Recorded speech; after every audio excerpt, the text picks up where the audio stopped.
Welcome to Lawless in the Morning, Stanley Cup Game 1 Playoff Edition. Playoffs got going last night, and lots of people have to be talking about the PK Subban slash on Winnipegger Mark Stone. Watched a whole bunch of replays this morning.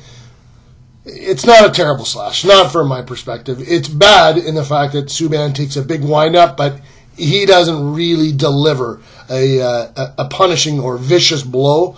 In my perspective, when you do that, when you raise a stick above your shoulder and bring it down on a guy on an unprotected piece of the body, and he has to leave the game for a moment of time, as Stone did, you get 5 minutes, and that's in the rule book. It says you have to leave the game. I'm good with that. Supplemental discipline on this one? I don't think so. Dave Cameron, Ottawa Senators coach Dave Cameron, after the game came out and said, it's pretty simple to me.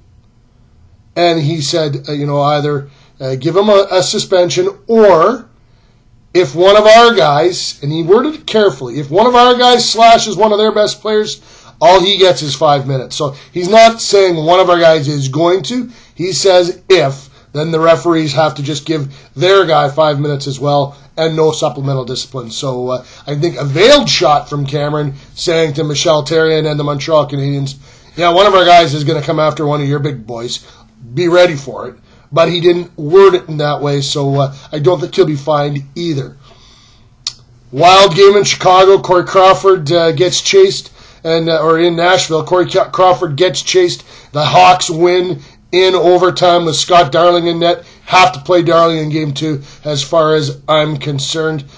Barry Trotz and the Washington Capitals, they're going to have their hands full with the New York Islanders. The Islanders were flying last night, and good to see some life in that franchise that's been through a real rough time. They're moving to Brooklyn next year. They've got a very nice, exciting young team, and Garth Snow and Jack Capuano, who everybody in hockey has taken shots at. They're one up in the Stanley Cup playoff series. Good for them. Let's bring it here right now.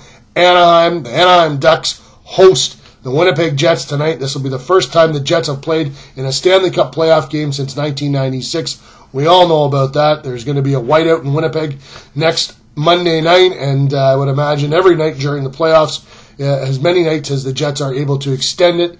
For me, the number one key tonight, early on, is Ondrej Pavelec. He has been brilliant for the Jets down the stretch. This is an athletic goalie, not exactly a technician. He's worked hard to improve on the technical side of his game, but Pavelec gets by on athleticism and instinct, and when he's hot, he's very, very hot, as he has been. A .947 with a 9-2-1 record and 4 shutouts down the stretch. Very impressive stuff from Pavelec. So keep an eye on that.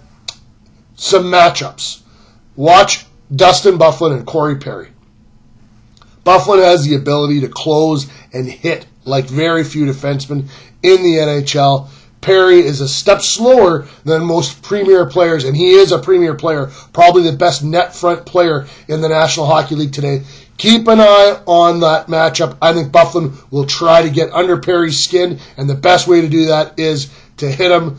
Byfuglien has the ability to wallpaper a player in his own zone. Watch for that early on. I think Byfuglien will want to exert his physical presence and let the Ducks know, hey, yes, you're going to have some time in our zone, but it's not going to be fun.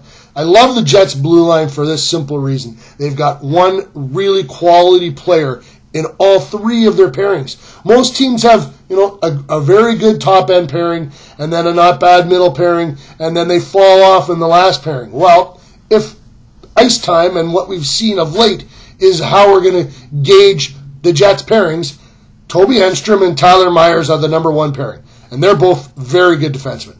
The number 2 pairing is Jacob Trouba and Mark Stewart. Fans like to get on Mark Stewart, but there's a part of his game. He blocks shots, he is physical, and his teammates love him, and he's the leader. And he plays with Jacob Trouba, who is one of the best young defensemen in the National Hockey League. And then you get to the last pairing. I guess it's the last pairing. It doesn't look like a bottom pairing to me. It's Dustin Byfuglien, who was an all-star this year at defense, playing with Ben Sherratt. And keep an eye on Sherratt in this series. I've talked to some analytical people this week, and they love the way Sherratt played against the Ducks at times this year, and he is a very he can skate, and he'll be an interesting matchup. He skates well forward, and he thinks the game cleanly and simply. I think that Byfuglien-Sherratt pairing, if they're going up against Anaheim's third and fourth line all series, or for a bulk of that series, I think that's an edge for Winnipeg. One other edge for Winnipeg. I love them at center ice. They're top 3 centers. Brian Little, I think, is going to emerge. He's the most underrated top-end defenseman, centerman in the National Hockey League. I don't think that'll be the case after the series. I think Little is about to emerge as a big-time player. And then you've got the youngsters, Mark Scheifele and Adam Lowry. Scheifele has come a long way. He's working with Blake Wheeler and Drew Stafford right now. They've formed a real nice line. And then you've got Lowry, and that's a big question mark. Will it be Matthew Perreault, or will Yuri Tolusti move up if Perreault can't play and Halishuk slide into the fourth line? Watch for that early on. Perreault skated yesterday all by himself, or with the aces after the regulars, and he spent some time with athletic therapist Brad Shaw chatting. I expect Perreault, he's going to be a game time decision. I think I'll be surprised if he's not a go. So, Jeff Hamilton, our multimedia producer, is here in Anaheim. We'll have a report for you right after the game tonight. Myself, Tim Campbell. Look for Tim Campbell's game story in the Free Press. If this one doesn't go to quadruple overtime, it'll be very easy for us to get it in the paper. We're going to hold some deadlines, so make sure you get to read first thing in the morning on the Free Press what happened, and we'll be online shortly after the game as well. Thanks for watching Lawless in the Morning. We'll talk to you later.